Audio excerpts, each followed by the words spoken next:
మీకు ఫింగర్ ప్రింట్కి సంబంధించినటువంటి వ్యక్తి ద్వారా రేషన్ ఇచ్చేయడానికి నిర్ణయం తీసుకున్నారు. అదే ఆరోగ్యశ్రీ కింద కూడా పనిచేస్తూ ఉంది. లేదు అంటే ఓటీపీ, గతంలో ఓటీపీ ఉంది, ఇప్పుడు మళ్ళీ ఓటీపీ దాన్ని మళ్ళీ రిపీట్ చేశారు.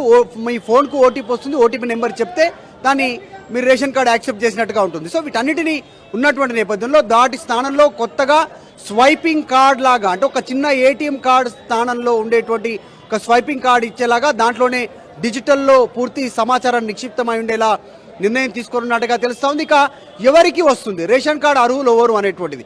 సో తీసుకున్నటువంటి సబ్ కమిటీ తీసుకున్నటువంటి నిర్ణయంలో ఫిల్టర్ జరిగే అవకాశం ఉంది. ఇప్పుడున్న రేషన్ కార్డులు కూడా కొన్ని పోయే అవకాశం ఉంది.